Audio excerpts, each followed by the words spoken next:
Okay, Ivan. Perfect. I think we can start. Are you able to see correctly my screen? I can see it. Yeah. Okay. Yes. Yes, Yeah, confirmed. Yep.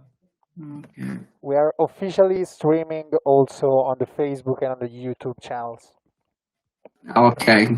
Good news. Okay, guys. So for the ones we already know our special guest, but for the new join, I will say some words about our community, ITB community. That is an experiment that starts a couple of months ago from an idea that I developed with a couple of guys, and this is the fifth session. Today we will speak with Riccardo and a guest from Munich. So let's say something about really fast our community, our mission. So the idea under our community is to share the diversity, the networking, the knowledge, ideas in an international environment. So our events will be part of this knowledge, this sharing with guests from all over the world. And the target of people that we try to reach is under 5 years of experience. So all the guys here are looking for knowledge, are looking for sharing ideas and opinion. And always in this situation, we never try to learn. We try to learn something new, something from different years, something from different countries. So completely wide open community. So the professional network for sure is the point of our community. We try to grow a new relation to make you those different ideas, different topics, and different industry. So we try every week to deliver high quality content. With important international guest speaker. As you know, we decide to base all our community with English, so we will find the international content, we will find international guests, and this is our. We are really proud to do this for all the guys inside the community, and hope to increase faster. The team. I spoke about the team. The team is characterized by 6 people that are working with me directly, and you can find them on LinkedIn, you can find them on YouTube. So we are working together to grow up this relation, to grow up this community, and let you know different people from all over the world. So we are completely open in if you want to be a guest, if you want to underline some topics, we are completely open. So you can find on LinkedIn and by chat, whatever. The events. In this moment, we are having a free weekly webinar, typically in Friday, but today we change it, we move to Thursday. So every week, probably we're going to Thursday, and but every day you can find news from our page on LinkedIn. Soon you will have interviews with different guests, and from today we have also the possibility of live stream with Ivan that is working on Facebook and other platforms. Where you can find us? So LinkedIn for sure. We are really completely dedicated to the LinkedIn page. On YouTube, we have registered all the sessions, so this is the 5th, and in previous session we had great guests from all over the world, and we spoke about e-commerce, we spoke about other industries, so I think it can be useful if you're interested to take a look on it. We are working to let you have a new platform, a new page in Facebook. So we are completely dedicated to work and improve the platform to reach you well and to reach you with different options. So the beginning, I think the introduction can be close. I'm really glad to let our guest Riccardo and all the member of the community starts. And for all the information and opinion and opportunities, be free to reach me and to reach us on LinkedIn, on Okay, thank you so much. Good evening, everyone. This is Riccardo speaking. Hi.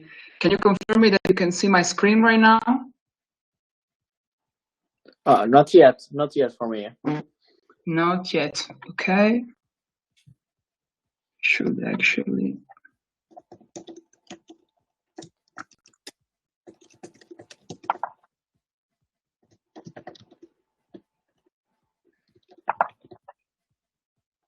Now? Oh, luckily not yet, I would say. Okay. Not a problem. I start over again. So present. Okay. Now? Now, yes, something is loading. Oh. Okay.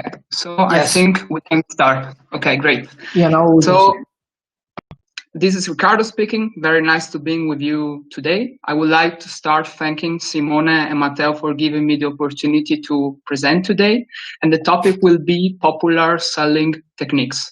Before we start, I would like to point out just a couple of things about myself. I'm Riccardo. I'm clearly Italian, and I've been living in Germany for 5 years. I used to work in the UK and to study in Spain. And I've been working in sales and business development for over 3 years and a half. And since 2018, I'm business development manager at the Accolade Group. So I would like to start with the goal of the presentation. I'm pretty sure that all of you have already recognized him. This is Leonardo DiCaprio from The Wolf of Wall Street. And the main goal of the presentation is to help you recognize the most popular and famous selling techniques, and also to give you a couple of tips about how you can best react to them. So let's start with a quite brief definition. What is a closing technique? A closing technique is basically anything normally used by salespeople in order to successfully complete a negotiation in a shorter period of time. The main thesis of this presentation is to show you that our decision-making process and also buying process is extremely emotional. That means that if the salesperson is able to provoke or cause one or more specific feelings in ourselves, the outcome of our decision-making could be quite different from what we expected in the first place. The main goals of the closing techniques that I will show you in a moment will be, on the one side, to reduce the natural buyer resistance that is within any one of us when we are dealing with salespeople. And the second one is to shorten the sales cycle. That, from a buyer perspective, is actually the decision-making process.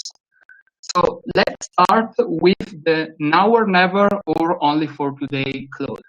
I think the title is quite self-explanatory. However, I came up with a small example. I'm pretty sure that all of you love discounts. Now, picture yourself, you are walking on the street, and in a display window, you see a very beautiful shirt. You look at the price and it says 200 euros. And let's say it's probably too much, so you simply keep walking. A couple of days later, you are still walking on the same street and you see the very same t-shirt of 2 days ago. This time, the price is 230 euros, but thanks to a discount, the final price is 200 euros. If we were completely rational, the outcome of both situations will be the same. If we couldn't afford it 2 days ago, we will not afford it today. However, due to a very powerful feeling that is called desire of gain, our brain will give more importance to the fact that if we buy today, we will save 30 euros than the fact that today, like 2 days ago, we're going to spend 200 euros. So the first recommendation that I will give you is to never believe in such an offer. Why? Because salespeople know about that and they will use it in order to create a sense of urgency inside you so that you can basically feel pushed to buy today and not to wait to another one. Furthermore, the salespeople might also use this technique because they fear that if you start shopping around, you might actually get a better deal, or even worse, they are not sure that the product is actually the best option for you, and they will use any type of discount as a bait to make you make the purchase today. So I recommend you to work out your own budget before you enter a negotiation. And even if the only for today offer is not able to fit your own budget, the best thing that you can do is to simply walk away from the negotiation. The second technique is called shame or can't afford it clause. I'm pretty sure that you have recognized this scene. This is the walk of shame from Game of Thrones. And in this case, the emotion that the salesperson will try to use is our ego or self-esteem. I would like to share a personal story with you. The ones that know me know that I'm a big fan of sports, and particularly of fitness. When I used to study and live in Milan, I was going to a low-cost gym. But for the last 3 months, I was actually quite fed up, and I decided to look for a better place. So I went to one of the most expensive gyms in Milan. And when I met the salesperson, she made me make a tour of the facility. And of course, I fell in love with it. The presentation, she told me a price that was way far from my expectations. So I started hesitating. Simply looked at me in the eyes and said something like, Riccardo, it's actually a shame that someone with your passion, that someone with your expertise in fitness will not be able to work out in the best gym in town. What is happening here? Ego is a very dangerous and powerful emotion because it makes us decide in a very irrational and instinctive way. By provoking me, the salesperson was trying to make me overcome my own budget and to sign for a price that I was not up to pay. So my recommendation in this case is, first of all, that you are aware of this technique. It's extremely popular when you are selling very expensive products because they are seen as a status symbol. So if you drive Mercedes, you will come across as a more successful businessman instead of driving a Volkswagen. So be aware of it. Establish again a threshold up to which you will not buy, and is extremely important if you know that the product might be more expensive than what you can actually afford. And if the salesperson uses such a technique, my recommendation here again is that you simply walk away because she is trying to fool you in a very manipulative way.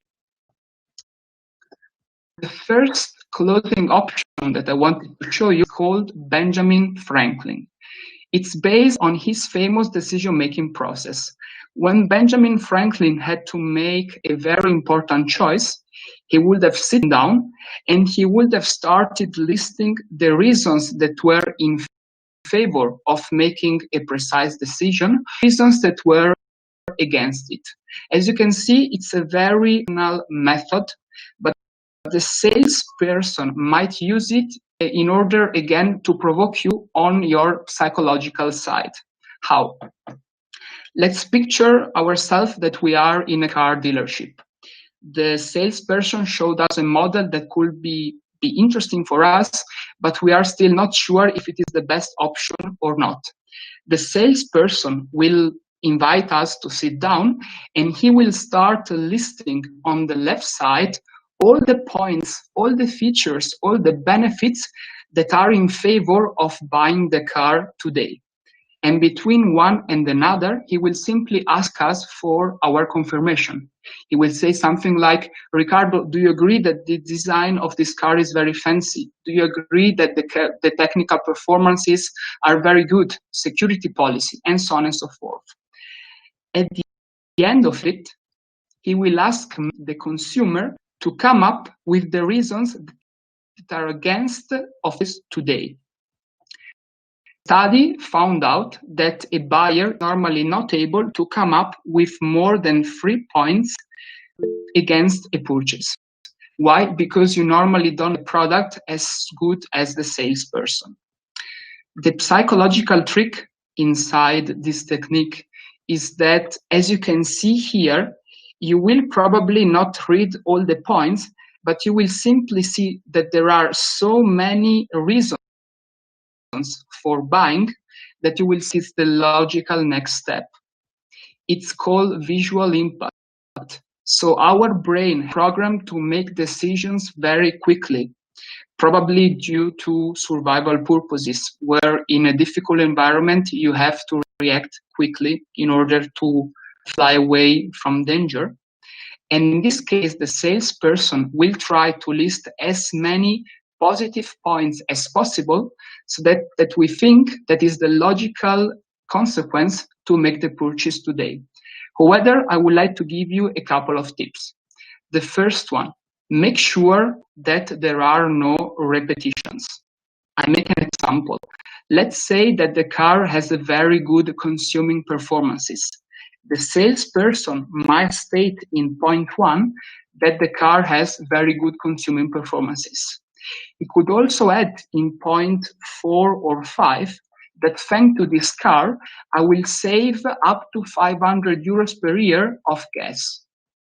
As you can see, those two benefits are basically a repetition. They are interchanged to each other.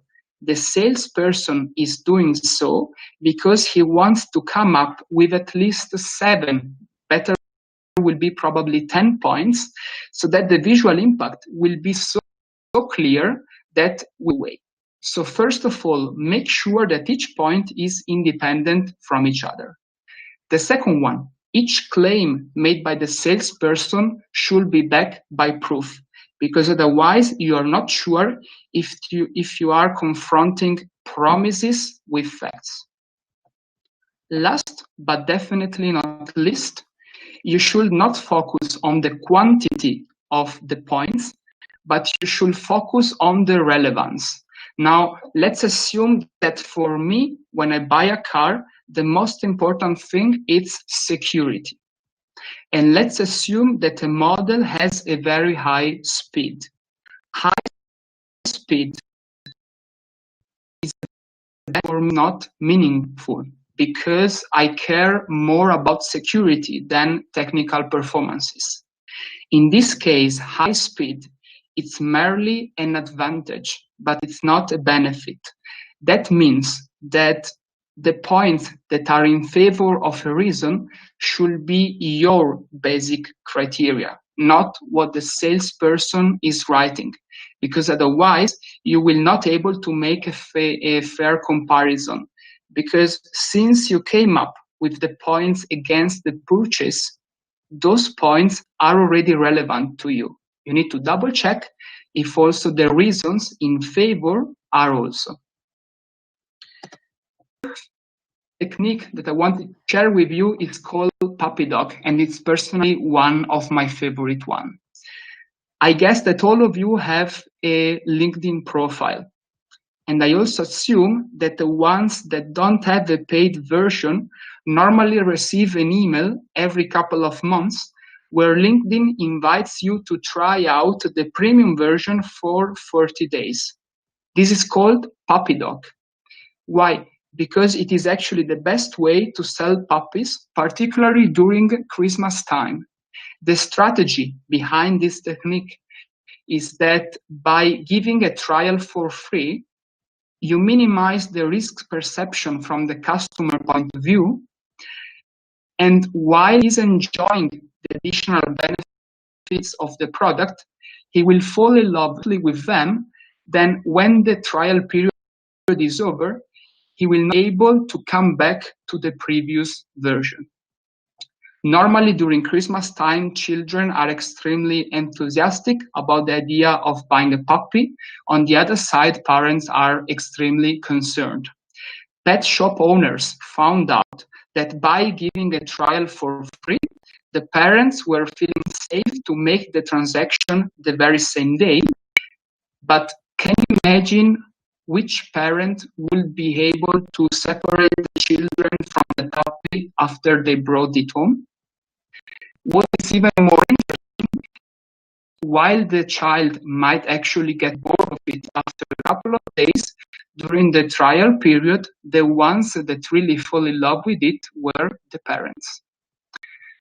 From a seller point of view, this is a very transparent and ethical technique because the customer has the opportunity to try the product on first hand and also to double check that each claim by the salesperson is actually true. However, also here I would like to give you a couple of words of advice. First of all, you need the returning period, the policy. That means that normally there is a deadline until which you have to make up your own mind. Otherwise, there will be tacit approval. That means if you don't say anything, the seller will assume that you accepted the offer. So double check it. And as soon as you find out it, I would actually recommend you that you add a reminder on your calendar because lives are busy and 9 out of 10 cases, you might probably miss the deadline, and I will be probably one of them. Sign-up fees. They are quite common when you start a trial in a gym or in any kind of club or association. They are normally not refundable. So make sure, double check it and figure out if, of course, it's worth it for you to give it a try or not. Last, but definitely not least, even if it's quite obvious, when you sign for a trial, you should actually make sure that you have enough time to try out the product as often as possible so that you can make up your own mind soon and understand if the product is the right match for you or not. The fifth technique is called the order form clause. I'm pretty sure you have also recognized this famous character. This is Saul Goodman from Breaking Bad. For the ones who don't know him, he's a very successful lawyer with, I must say, a lot of qualities, but transparency and honesty probably don't belong that much.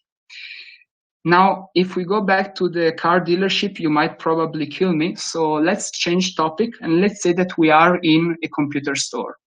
We're in a computer store, the salesperson showed us something that could be interesting, but we are still hesitating. We are not sure if it is the right decision or not.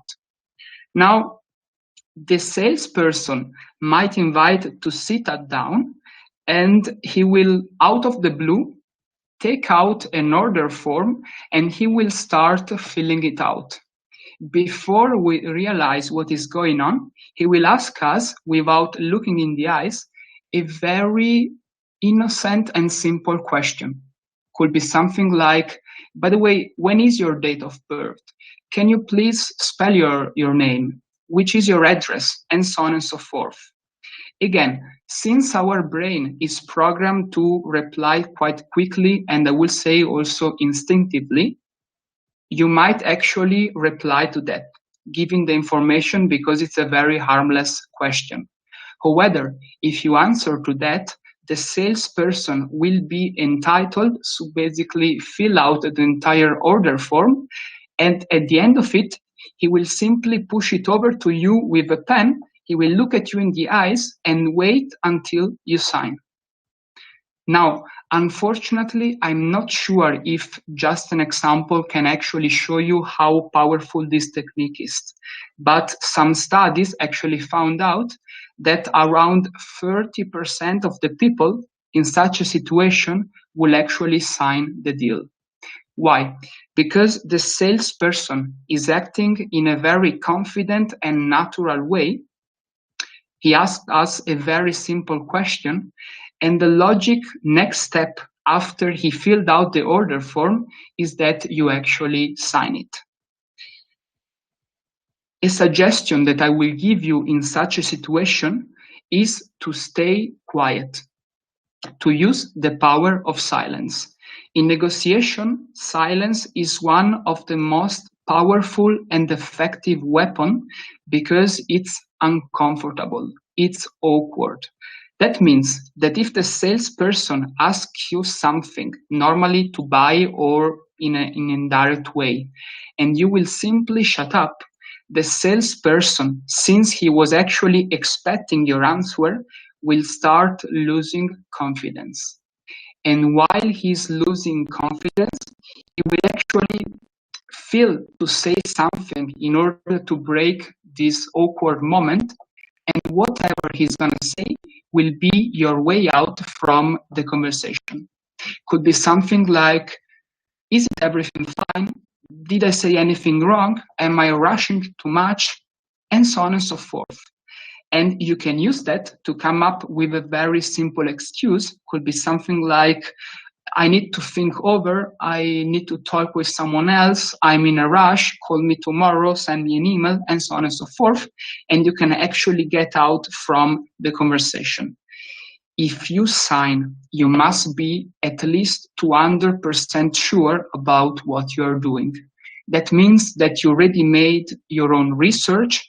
You knew that the product was the right fit for you. You knew also that the price is somehow fair, but otherwise really don't sign because you will regret it.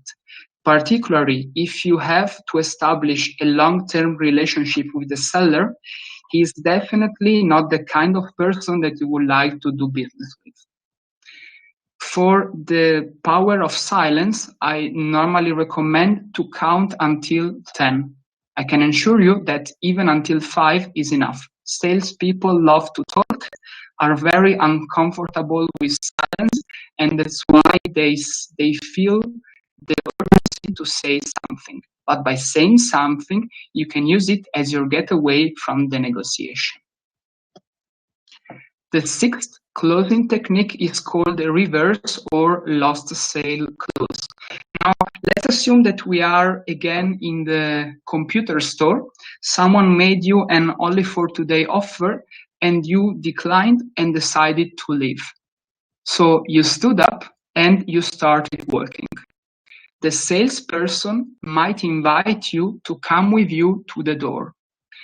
While you're working, your sale resistance is quickly fading away. Why? Because you are realizing that the negotiation is over and you're already picturing yourself doing the next thing, something else. The salesperson will come to the door with you. He will put his hand on the door knob. He will look at you in the eyes. You are now completely relaxed because you know that the pain is over. And he will ask you something like, Riccardo, I would like to thank you a lot for visiting our store. I'm quite sorry that things didn't work out today. May I ask you what was the main reason? Because your feedback would help me to provide a better service and also for my career. And since you are already completely relaxed, you will probably reveal what is called the real objection. So why you decided not to buy in that very moment. Could be price, could be quality, could be everything. Now, after you revealed it, something extraordinary happens. The seller will start blaming himself. He will start saying something like, how didn't I mention them? Of course, I was not able to clarify that point. I feel terribly sorry. I hope you don't feel offended by my conduction, and so on and so forth. What is happening? On the one side, your buying resistance is already away, and now you probably start feeling sorry about the poor salesperson. In this very moment, he will counterattack by saying something, Riccardo, will it be possible to discuss a couple of minutes about the point that you just raised to see if we can actually find a way to make things happen? Now, you are completely unprepared. You have no resistance anymore, and you even feel sorry about the salesperson. So in the majority of the case, you might actually give a couple of minutes to the poor salesperson. However, since he knows your real objection, since he knows why you didn't buy in the first place, he will push even harder than before, because he knows that if he is able to satisfy what is called the closing condition, the closing requirement, he will probably end up with the sale. So the first suggestion that I make you in this case, even if it probably will sound quite funny, is that you never lose your concentration until you and the salesperson are in different buildings. The second one is that you listen to your gut. That means that if you decided to live in the first place because you felt that the product was not the right one, because you actually got pissed off by something said or done by the person, you were probably right. So my last recommendation is that you simply stick with your own decision and you walk away. The last closing strategy that I wanted to show you is called alternative of choice or assumptive close. Now, those two names actually reveal the forces that are involved in this closing technique. On the one hand, the salesperson will assume the sale. He will basically act if we had already signed, if we had already accepted the offer. On the other hand, he will give us a choice between something and something else, never something or nothing.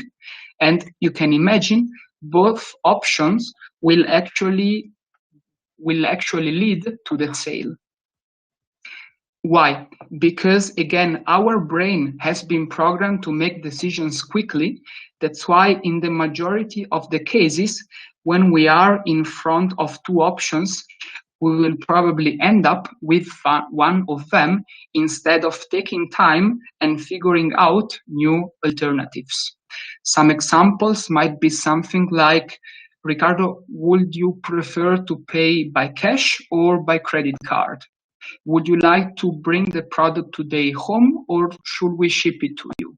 Would you like to receive it in your home or in your office? On the one side, the salesperson assumes the sale, and on the other side, he will give us a choice between something and something else that actually will lead to the same outcome. My suggestion on the one side is that, again, if you are not 100% sure about the product or about the purchase in general, is that you simply use the power of silence. Why? Because if you pick up one of the options, you basically confirm the sale and you also explain the salesperson how would you like to proceed. So again, here, count until 10, and the salesperson will probably say something that will help you come up with an excuse and get out of the conversation. While actually you are keeping quiet, you can actually figure out new options if this product is still attractive or useful for you, but none of the options actually work for you. If the salesperson is not able to satisfy your own condition, please feel free, of course, to leave the negotiation. Before we come to the end of the presentation and the conclusions, I would like to briefly mention what are buying signals. Buying signals are basically anything that reveals an inclination for buying. They normally come from our body language that accounts to 55% of how we communicate our emotions. And while the salesperson is talking to you, is presenting the product, is making small talking, he will actually look for those buying signals to understand if it is the right moment to go with a closing technique or not.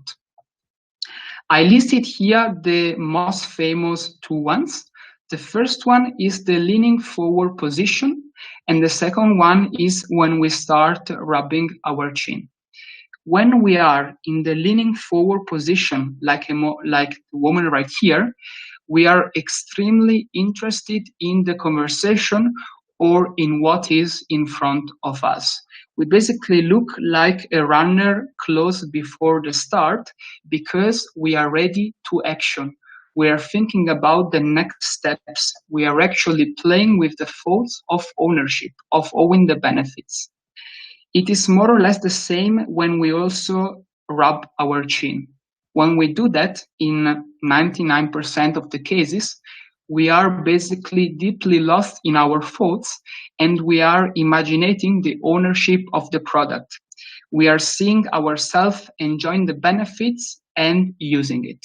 So the salesperson knows that when we are showing one or more buying signals, we are basically ready to buy, and we will probably respond positively to one of the closing techniques that I showed you just a moment ago. Questions are also an extremely important buying signal. Why? Because when we ask something, it's normally because we have an interest. We want to find out more.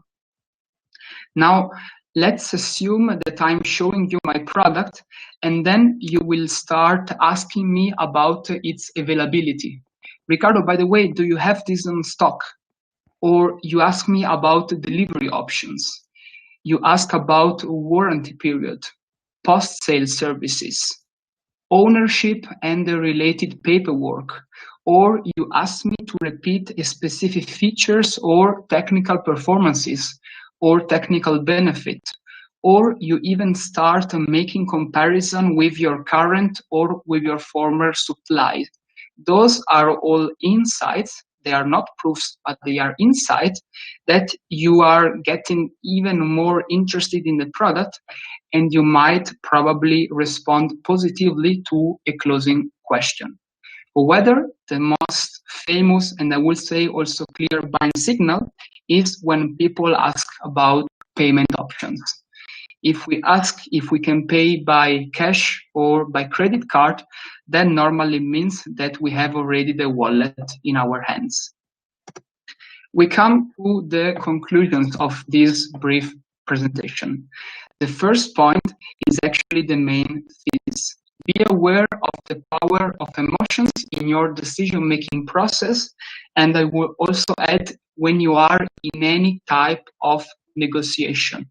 The one that is able to keep his emotions under control and that is even able to influence the feelings of the other will probably end up with the desired outcome. The second point, a recommendation from my side, is to listen to your gut, particularly when it's about trust.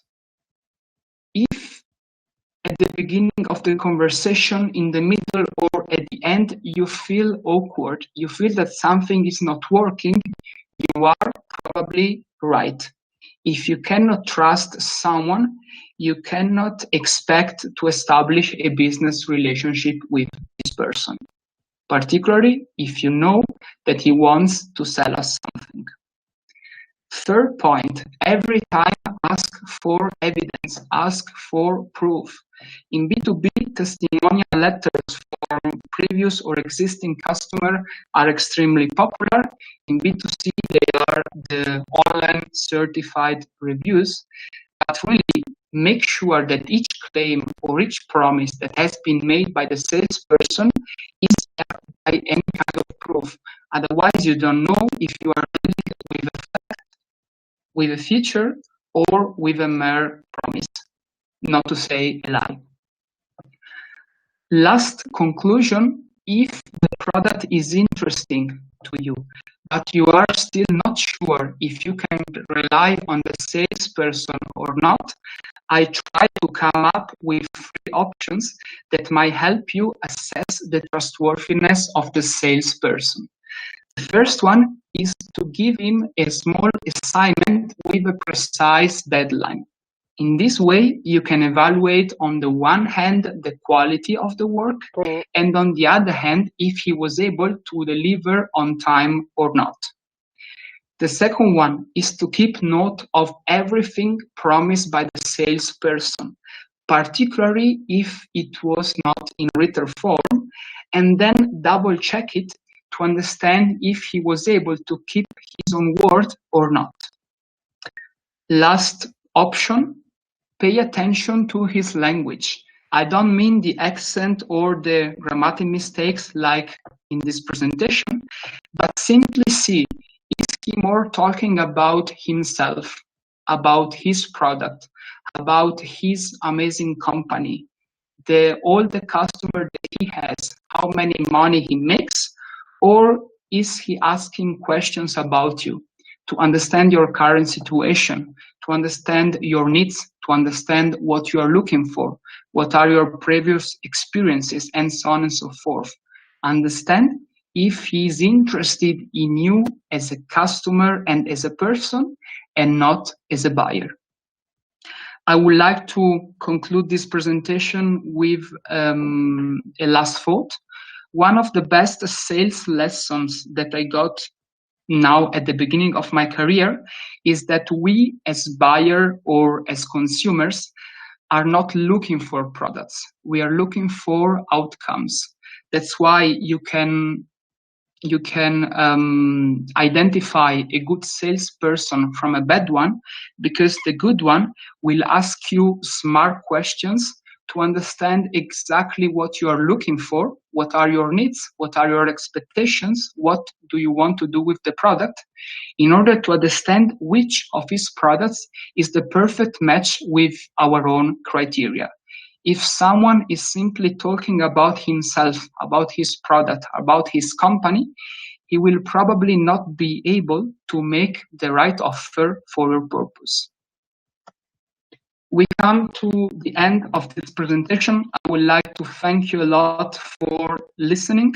Please feel free also to add me on LinkedIn if maybe new questions might pop up in the next days, or if you think I might maybe help you with a sales situation. Otherwise, I will thank you again for your attention, and I'm very looking forward to your questions. Grazie mille. Thank you, Riccardo, for your presentation. That was really insightful. So I'll be hosting all the second half of the call in terms of the Q&A and the questions. And I'll have a few questions myself, if you don't mind me asking. Sure. And then also, for any of the 20 or so participants in this call, if you have any questions, please do mention in the chat, and we can create some sort of queue system, and then I'll pick your names for you to be able to actually engage with the speaker and ask them a few questions. So my first question really is, so first of all, just an observation. So I didn't realize there are so many different sales techniques and how important psychology is and body language is when it comes to sales and business development. From your experience, what do you think out of the techniques that you've spoken is the most powerful, or what do you think, what technique is your favorite or one? I would say that you cannot pick up the most effective one, because otherwise all the salespeople will use the same. The same one, yeah. A sales technique is normally effective when it is a good match between the personality buyer and the seller and with the product itself. So I would say that, for example, the shame clause is actually very effective when you are selling status symbol products. I'm thinking about Ferrari, I'm thinking about expensive watches, apparels, and so on and so forth, because you know that the main reason for buying them is actually the status symbol, to be seen as a successful person. From my personal experience, I could say that when it's possible, the puppy dog clause, it's extremely effective, because, as I said, you basically minimize the risk perception from the customer point of view. He might be not 100% sure if what I'm claiming is true or not, but he has the possibility, out of charge, to try it out. Otherwise, if you, I don't know, Matteo, are you aware of what is called the colors technique?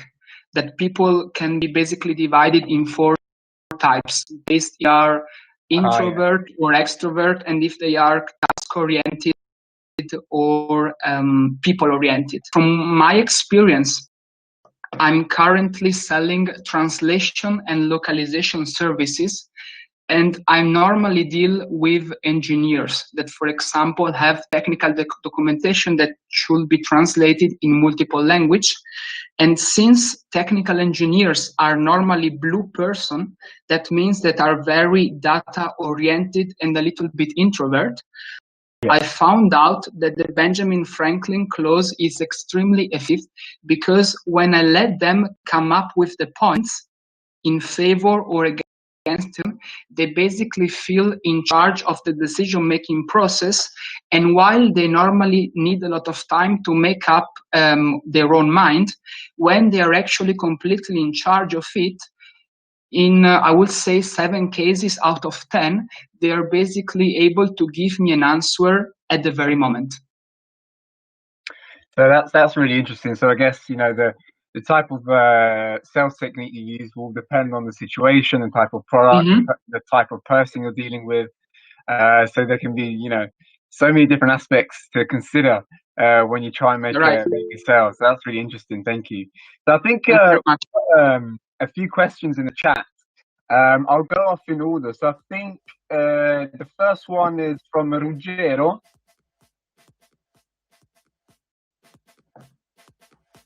Okay, I don't think he's... Okay, I'll go to the next one and then we can go back to him. We've got a question from Simone. Yes, thank you. Can you hear me? Yeah. Yes, thank you, Riccardo, for a presentation. I think you got directly to the point, and all your secrets, I will say, is not from salespeople. I have just 2 questions.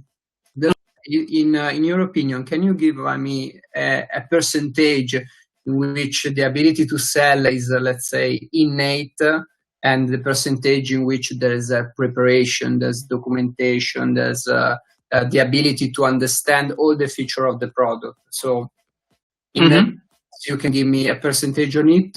And the second question is regarding your profile and your experience. Give us some example in which maybe a Germany, a Deutschland customer is different from the Italian one, so you can move a type of offers to bring in your pockets, let's say, to bring from your... Sure. So to answer the first question, when the product is quite complex or when requires, for example, multiple decision makers or a quite long implementation process, preparation is everything. You cannot simply, let's say, freestyle, but you need to be absolutely prepared, because the best way to succeed in sales is to differentiate your offer from the others in order to minimize the price resistance. But in order to differentiate yourself from the others, you basically have to know the current situation of the customer, that is every time different. And even more important, you must understand what the customer is looking for. Is he looking for a way to minimize translation cost? Is he looking for a way so that his employees don't have to waste time with translation, but they can focus on the main task? Is he looking for a way because he has to translate, but he's not up to that and he would like to push it to someone else, and so on and so forth? So what I read once in a book is that spectacular preparation is preceded by spectacular performance is preceded by unspectacular preparation. The more prepared you are, the more self-confident you will come across, and the more the customer will see you as a relevant business partner and not as a telemarketing sell. Did I answer your first question, Mona? Sure. I mean, when we say he's really a great salesman, he can sell everything, everyone. You said something that I'm really interested in. The preparation is fully yes. The use of this word. The preparation is the difference between a professional and an amatorial. Yes. And I can also tell you that 99% of the sales skills are learnable. There is no born salesperson, but if you are really interested in that, there are plenty of books, seminar, audio programs, or you can even talk to the senior colleagues, and you can always learn how to improve your skills. Yes. About the second one, if I think about the difference between the German and the Italian market, the first thing that pops up in my mind is that Italians, like the British actually, love to make a small talking at the beginning of the conversation. In Germany, you do talkings at the end of the conversation, positive outcome. So when I have a meeting with a German or with an Austrian, I normally go straight to the point. And when I understand that there is a very good feeling between me and the customer, I normally start making some small talking. Dealing with customers as a foreign is quite interesting because, of course, like now talking in English, I have a quite strong accent. So they normally ask where I come from. And when you say to a German that you come from Italy, they normally have a very positive memory because they spend holidays there. They think of our great food, our great weather, culture, cities. And so actually it relaxes a lot the conversation. It's also quite, some Germans think that I have a German accent when I talk in German. And so they're normally quite confused when they ask me, but are you Italian or French? Otherwise, differences between Germans.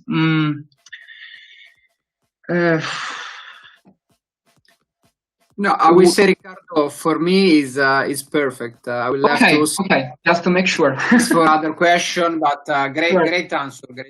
Thank you so much. No, grazie. Thank you, Riccardo. So I think we have a question now from Gabriele.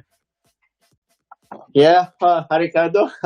Actually, I have like several questions, but I will only ask you some of them because I think we are going short by time. At the very No worries. beginning of your presentation, you use about the buyer persistence. Mm-hmm. Okay, I would ask you, how can one acquire a tough one? I mean, how can one acquire a buyer resistance, a higher buyer resistance than a normal? It means that it will be harder to sell this guy. Mm-hmm. Are there any ways to just acquire let's say a starting buyer's resistance in order to avoid like sellers, they are not very skilled, for example, or sellers they would like only to offer you bad deals? Mm-hmm. This is a very good point, Gabriele, actually. Thank you very much for mentioning it. The best way to work with someone that actually is quite skeptical with your offer is to provide value first. And when you're able to do it in a proper way, you become one of the best salespersons in the world. People are normally quite skeptical because salespeople, when they approach for the first time, they start talking about themselves. And as you can imagine, when you receive a call from someone that starts talking about it, and you are full of tasks, you are overwhelmed, and you really don't even time to answer, you will probably say, I'm simply not interested, and you will hang up. But if this person made some research about you and your company, understood that something is not going in the way that it should be, or has actually read that you to achieve something, that his product can actually help you do that, probably start getting interested about the conversation. So the main idea is to find something, to find a piece of information, to find a solution, to find an idea that could help you or your company achieve what you are currently struggling with. And also tell you that actually those customers turn out to be the most loyal one, because when clients like to talk to salespeople, they also jump from one supplier to the other. But when you want to establish a long-term growth, and of course a fixed one, you need to rely on those kind of people, and they are also the best one because they will deal only with professional, not with any salesperson that will call them. Did I answer? Yeah, sure. You answer it thoroughly. I would have the last one if it's possible, but I don't know if the queue is long. I don't know if Go ahead. has to ask. That's fine. Yeah, that's fine. It's fine. It's only the last one. Really, I would guess interesting for all the other engineers here. Is there a particular way to deal with engineers? Because you say that engineers are like blue men. It means that they Normally decide by data and all this stuff. By the way, as being an engineer, I can confirm that for the most of the people here. But is there any way to deal with engineers? I mean, also not only in the decision-making process. I mean, for example, you are marketing something at the very beginning, and you would like the attention of one of engineers. And is there any special way to do so? Well, I guess this question is extremely interesting for you because you are the since you're definitely not a blue type. But I would say that technical engineers need proof. Every time I make a claim, they ask me on the basis of what? Can you show me proof? Can you show me evidence? And when I also explain something during the presentation, they will probably interrupt me 100 times because they are very detail oriented. So I would say the best way to deal with engineers, of course here I'm just generalizing, but each one is different. A general way should be that preparation is even more important because you really need to know the smallest detail of your product or of your process. And you also have to be patient in order to give the engineer the opportunity to go through everything, to understand, to absorb what I presented, to make up his own mind, and to come up with his own conclusions, not simply to accept what I'm claiming, more or less. Okay, then data is important. Okay.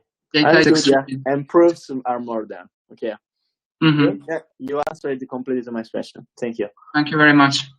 Thank you. So now we've got 2 written questions in the chat. The first question is, how important is it to believe in what you sell? It is extremely important. I need to believe first in myself as a salesperson. I need to believe in the company that is providing a useful service, and I need to believe in the product itself. There is an old way of saying that the customer will never love the product as much as you do. So if you are not enthusiastic about what you're selling, if you are not able to transmit your feelings to the customer, you will probably not succeed in sales because you will simply sound as everyone. That's quite interesting. I mean, thinking back to my experience, I remember my first ever job was in a fragrance store selling fragrances. And I remember I didn't really believe in the product. I wasn't that enthusiastic about it. And I remember I was struggling to make the sale. So they actually moved me into the back office doing more logistical things rather than selling.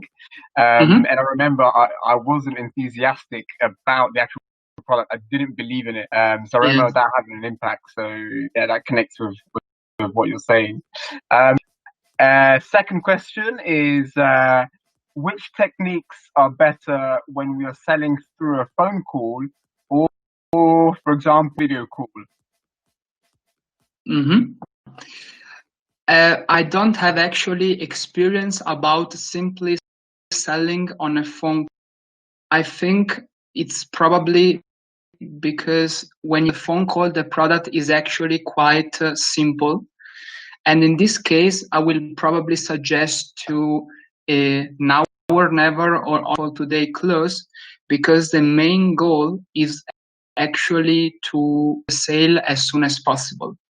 I probably assume that when you simply sell on the phone, there is a low degree of differentiation that unfortunately the price is one or is actually the factor of decision.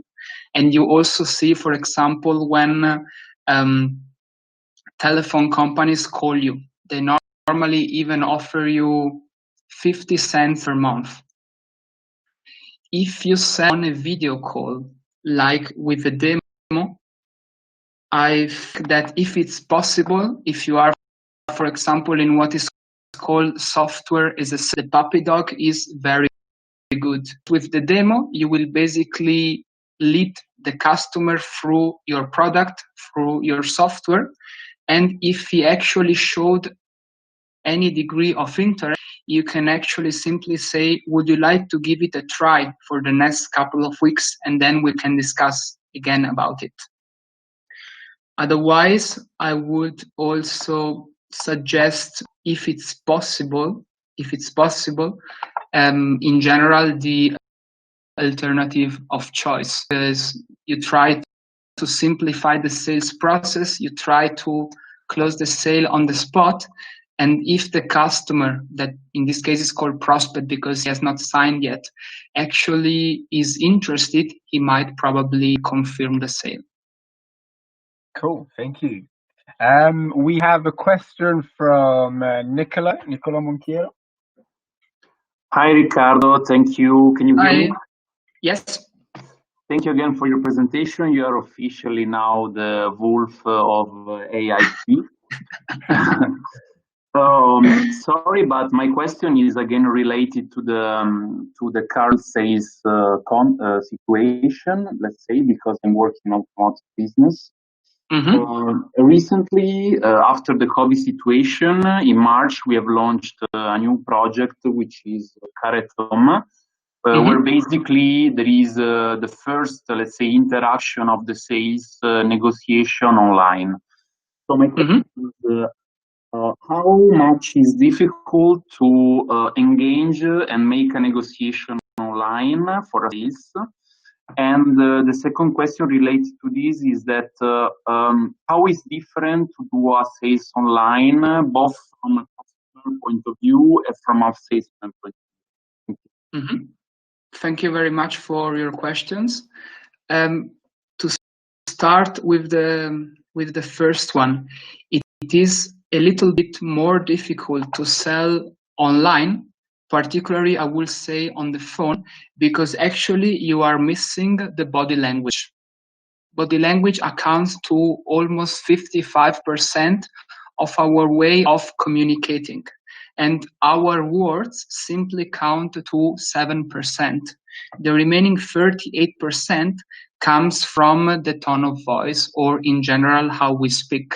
So if you simply start negotiating on the phone, you are missing a lot of stuff related to how the prospect is feeling and understand if he's basically ready for buying or not. I will say that if you negotiate per email, is even worse, because you even miss the tone of voice, how he's speaking.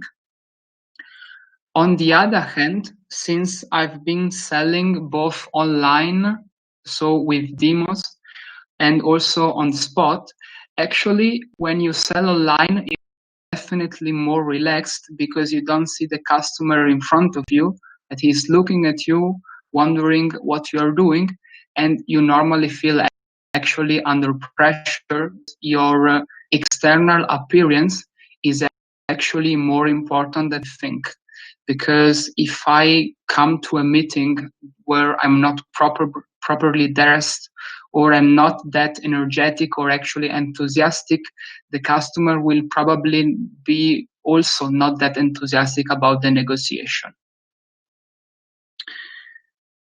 What was your second question that was still related to online? Yeah, was basically related to the first one, in the sense that what are the difference negotiation from the customer point of view and the salesman point of view, but basically you say that the body language is a limit. Unfortunately, I can also add you something from customer perspective. It's not every time true, but sometimes happens. When you sell online, you are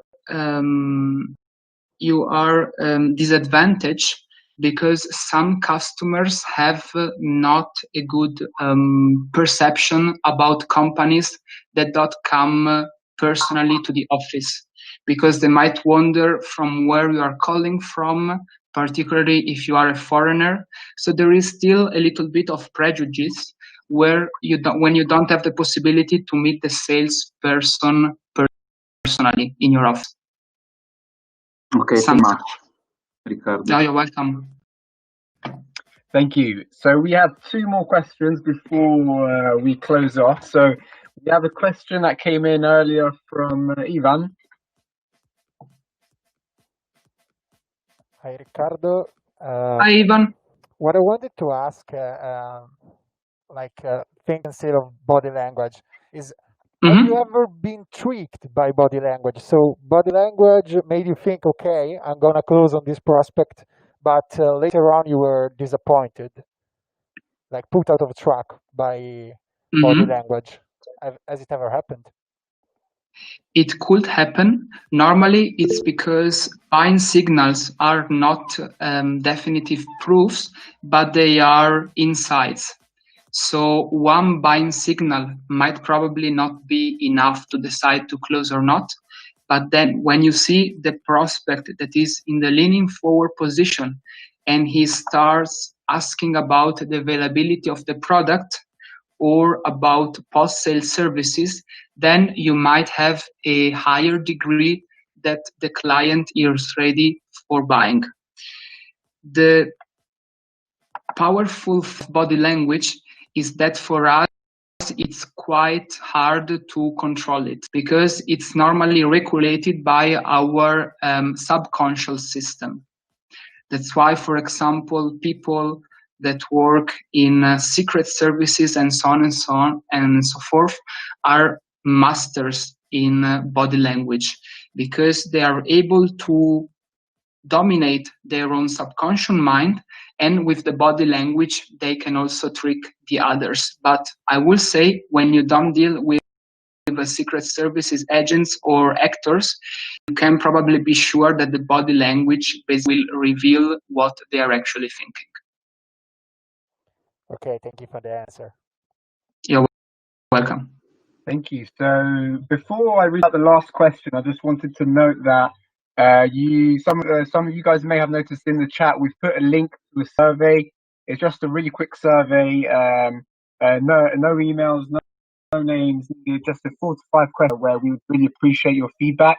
As this is quite a new initiative, so we're always looking to improve and to try and improve the experience that we bring you guys. So just a note there, that would be good. So last question then for Riccardo, as I know we're overrunning, so thanks for the time. We have so there's one more question that just came in actually. I'll ask both of them at once. So the first one is, do you consider a good salesman even someone that is making you buy something bad for you? So maybe some ethics coming in there.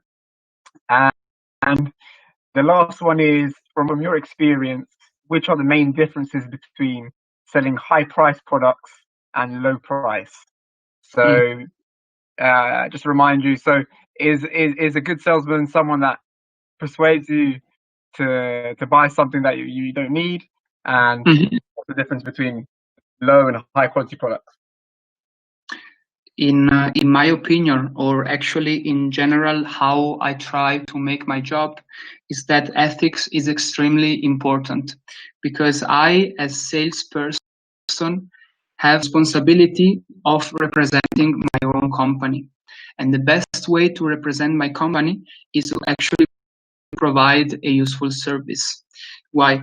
If I start selling the wrong stuff to people, they will probably start talking quite bad about the company, and the reputation will be completed. And thanks to the internet and social media, it can't really afford it. So we as salespeople have the responsibility to study in a very deep way our products and understand which are the best customer that can actually profit for them. Thank you. Sorry if I jump in.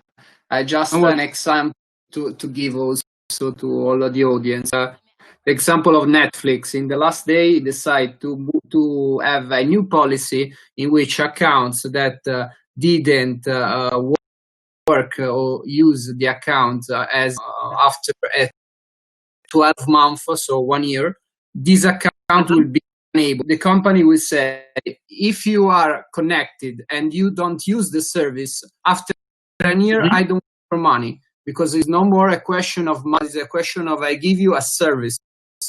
So I think it can be a good example of what you are saying. I totally agree for that, Simone.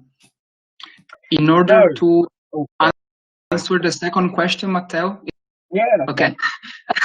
So, in my opinion, the main difference between selling expensive and cheap products is that the more expensive and also the more complex the product is, the more narrow you should segmentate the market. So basically, since the product is very expensive and has a lot of features, you basically need to focus your own effort in order to maximize how many people you are reaching out. Also because you can assume that the more expensive the product, the more longer will be the sales cycle, because of course the risk perception from the customer will be higher. And that's why you need to make sure that every second counts.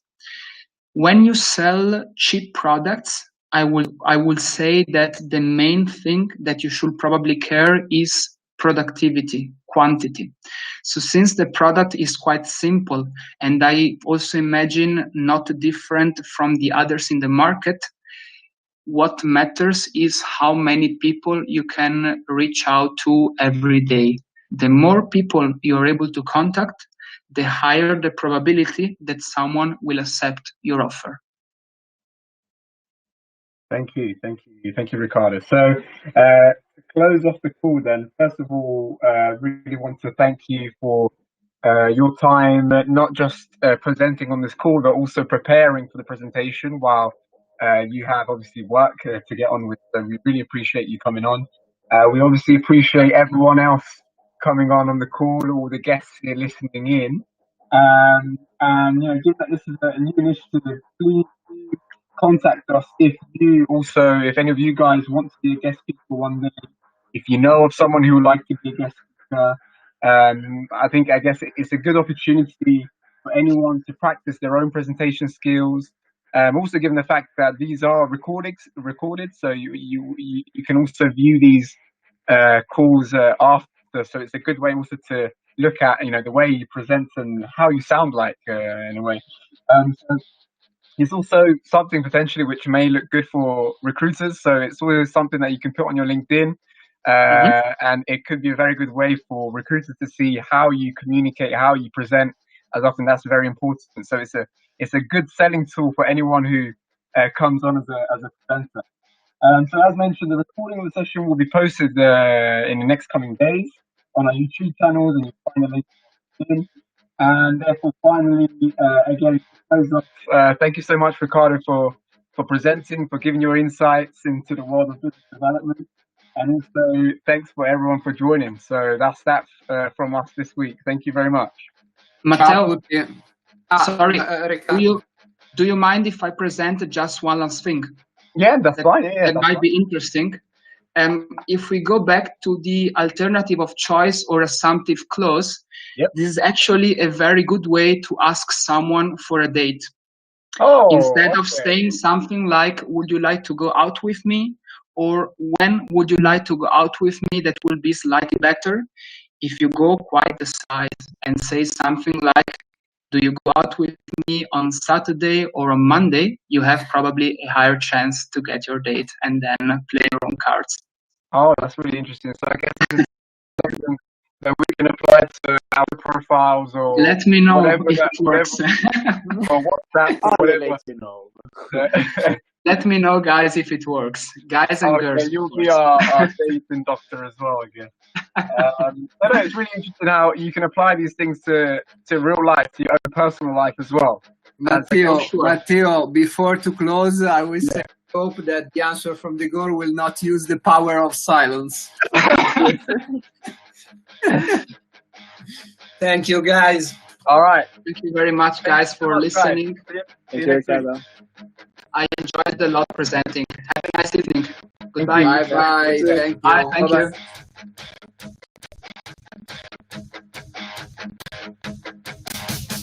You are my light in the dark. You are the beating in my heart. But that is not enough. Will